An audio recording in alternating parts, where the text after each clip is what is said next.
Hello, and welcome to this episode of Tri-Valley Youth View, the show that introduces wonderful and engaging opportunities and events to the youth of the Valley. On today's show, Mayor Tim Sabranti of Dublin will be stopping by to talk to us about how you can get involved in your city's government. We'll meet the founder of the Livermore Pleasanton Junior Football League, Splen Splendorio. Joe Madden will be stopping by to talk to us about healthy habits for kids and tell us about his juvenile diabetes smartphone app he has created. Do you know what DPI stands for? Janet Lockhart will stop by to tell us about the organization and how DPI works with local schools in the area. The Livermore Pleasanton Fire Department will be stopping by to tell us some safety tips for this dry summer. For those of you that are looking for new recreational opportunities this summer, Lori Ambrosino will share with us some great information about the do's and don'ts of hunting, and more importantly, how to be a safe hunter.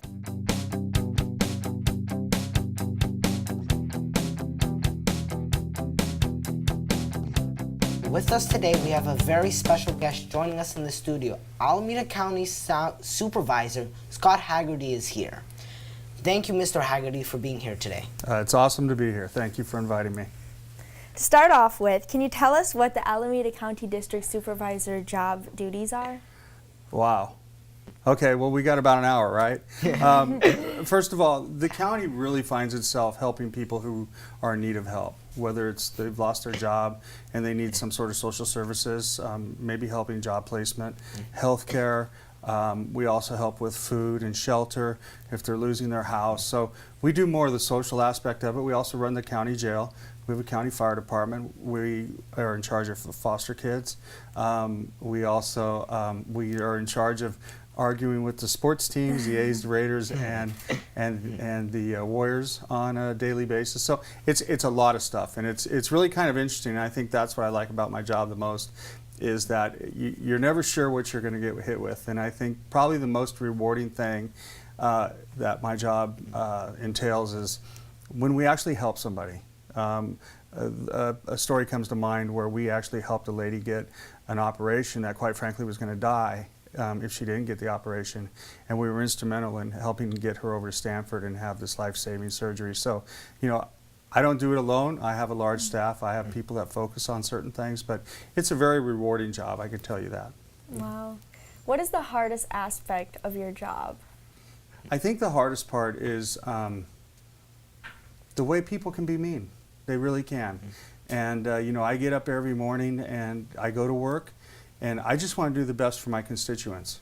And there are people that stand in your way, and there are people that assume that, you know, because you're in government, you know, you're not listening. And when in fact, you know, with my staff, we do a lot of listening. In fact, I've even changed my votes because maybe I felt something, but the constituency that was the most vocal or most affected felt a different way, and I had to adjust my votes based on that, because I'm really not here to represent Scott Haggerty. I'm here to represent the community that I represent. Thank you.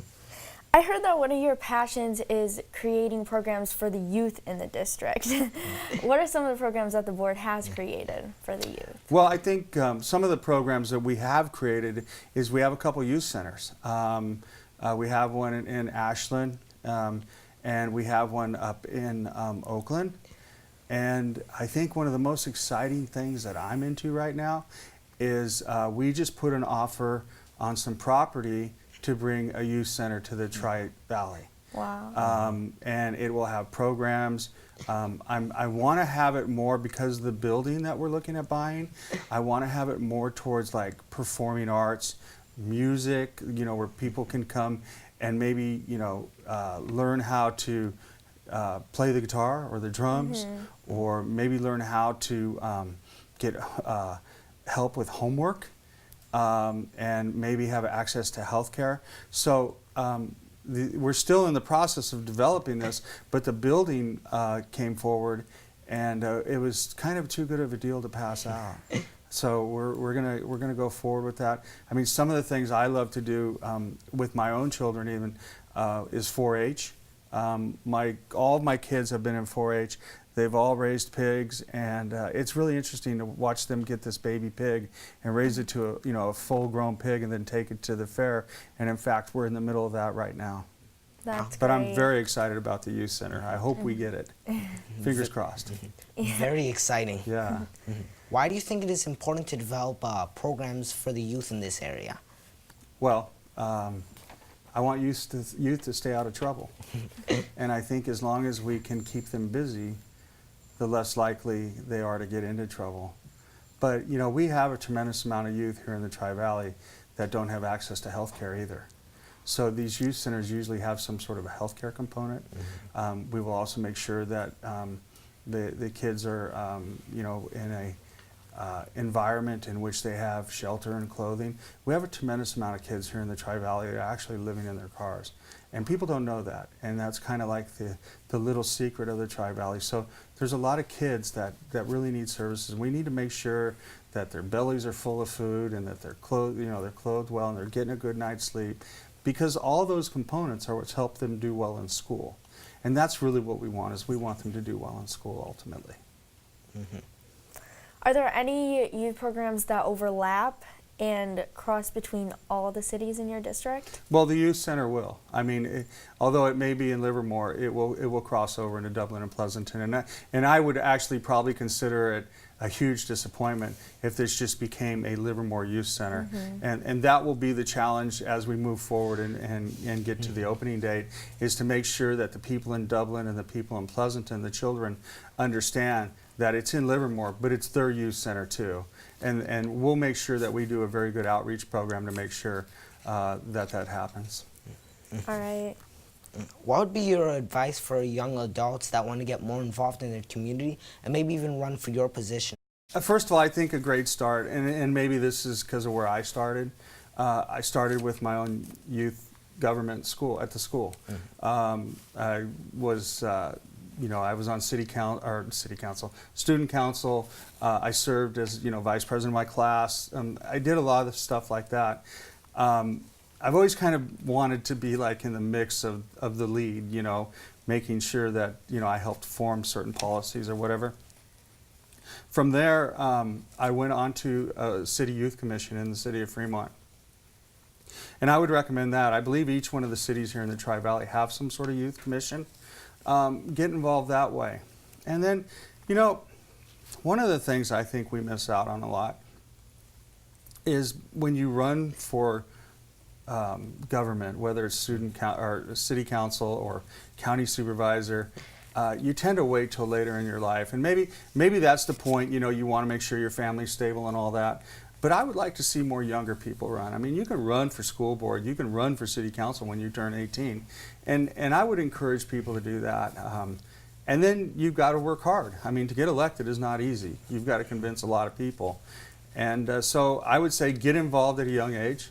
Stay involved, get involved in your city, volunteer for cleanup programs and things like that, volunteer at the animal shelters. If the county has an animal shelter that, you know, kids can volunteer at, do what you can, whether it's with your church or whether it's with your community or whatever. Because the other thing is, when people are looking at hiring a first-time employee, you don't have work experience, right? But if you have some volunteer experience, people like that. Work at the homeless shelters, work at, you know, serving food to the homeless, things like that. And that all builds your resume, so later on when it's time to run, you have a resume that you can point to and you can show the people, look, I've been in this community, I've been working hard, and I want to take it to the next level. Supervisor Haggerty, thank you so much for sharing this information, and thank you for all the programs that you have contributed to. Well, you're very welcome, and I think this is great what you're doing, and I'm really happy that I was able to be here today.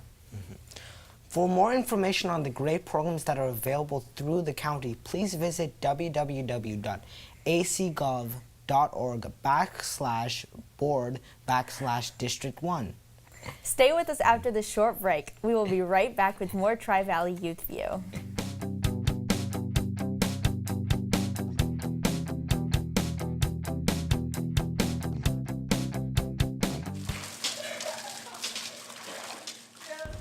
Today we hear a lot about water conservation due to our water shortage. There are many ways to conserve water, but here are some less obvious ways. Eat something other than top ramen.